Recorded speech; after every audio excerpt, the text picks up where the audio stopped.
তো বর্তমানে ব্যাঙ্ক অ্যাকাউন্টের সাথে ডিবিটি লিঙ্ক করার জন্য কিন্তু আপনাদের এনপিসিআই এর ওয়েবসাইটে যেতে হয়। কিন্তু এনপিসিআই এর ওয়েবসাইটে কিন্তু আবার সার্ভার ডাউন দেখাচ্ছে। তো সার্ভার ডাউনটা আপনারা যখনই কাস্টমার অপশানে এসে বেস এই অপশানটিতে ক্লিক করছেন, তখনই কিন্তু এরকম ঠিক একটি পেজ খুলে আসছে এবং এরর দেখাচ্ছে। তো এর একটা বিকল্প আনা হয়েছে যে শুধু স্ট্যাটাস চেক করতে হবে। তার জন্যে এখানে আপনাকে মাই আধার বলে লিখতে হবে, ঠিক আছে? মাই আধার বলে লিখে নতুন একটি ওয়েবসাইট আপনাদের সামনে চলে আসবে, যেখানে আপনারা সহজেই যখন তখন ইচ্ছা মতো দেখে নিতে পারবেন। এখানে কোনো রকম ল্যাগ বা সার্ভার ডাউন হয় না। তো মাই আধার এই UIDAI.gov.in এই ওয়েবসাইটে এসে এখানে আপনারা ক্লিক করবেন।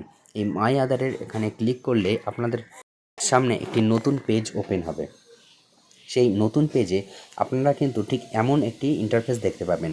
এই ইন্টারফেসের মধ্যে কিন্তু এখানে অনেকগুলি অপশান থাকবে, ঠিক আছে? গেট আধার, আপডেট আধার, এছাড়াও থাকবে আধার সার্ভিস। তো আমাদের কিন্তু এই আধার সার্ভিসটাই দরকার। এই আধার সার্ভিসের উপরে ক্লিক করবেন। ক্লিক করলে নতুন একটি পেজ ওপেন হবে। এখানেই কিন্তু আপনি পেয়ে যাবেন সেই ব্যাঙ্ক সিডিং স্ট্যাটাসের সেই অপশানটি। তো আপনারা যে দেখতে পাচ্ছেন আধার লিঙ্কিং স্ট্যাটাস, তো এখানে ব্যাঙ্ক সিডিং স্ট্যাটাস আছে, এটাতে আমরা ক্লিক করব। দেখতেই পাচ্ছেন লেখাটা আছে ব্যাঙ্ক সিডিং স্ট্যাটাস, এখানে আমরা ক্লিক করব। তো এটাতে ক্লিক করার পর আপনাদের সামনে একটি নতুন পেজ ওপেন হবে, যেখানে কিন্তু আপনাদের লগ ইন করতে হবে।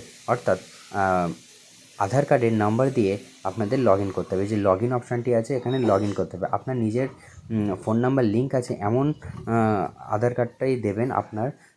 তো সেটা দিয়ে আপনাদের কিন্তু ফোনেই ওটিপি আসবে। সেই ওটিপিটা কিন্তু খুবই দরকার। এখানে লগ ইন করার পর কিন্তু দুটো অপশান আসবে। লগ ইন করতে হবে ওটিপি দিয়ে। লগ ইন করার পর নতুন একটি পেজ খুলে আসবে সামনে।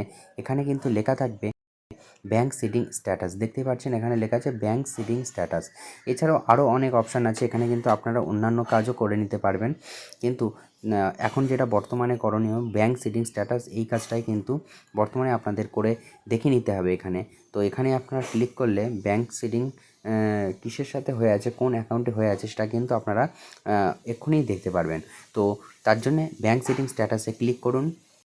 তো ক্লিক করার পর নতুন একটি পেজ খুলে আসবে, যেখানে আপনার স্ট্যাটাসটা দেখাবে। দেখুন এখানে আমার bank name state bank of India এবং এটা অ্যাক্টিভ দেখাচ্ছে, ঠিক আছে? এই আধার কার্ডের এটাতে সার্চ করা হয়েছে এবং এটা অ্যাক্টিভ দেখাচ্ছে। তো আপনারাও কিন্তু এইভাবে দেখে নিতে পারবেন কোনটার সাথে অ্যাক্টিভ আছে, বা আপনাদের এটা সত্যিই কোনো ব্যাঙ্ক অ্যাকাউন্টের সাথে অ্যাক্টিভ আছে নাকি ইনঅ্যাক্টিভ আছে, সেটা কিন্তু আপনারা এইভাবে চেক করে দেখে নিতে পারবেন।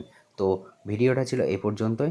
এছাড়াও নতুন একটি সমস্যার উদ্ভাবন হয়েছে, যে গ্রামীণ ব্যাঙ্ক অর্থাৎ ওয়েস্ট বেঙ্গল গ্রামীণ ব্যাঙ্কের এই সমস্যাটি কিন্তু কেউ পারছে না।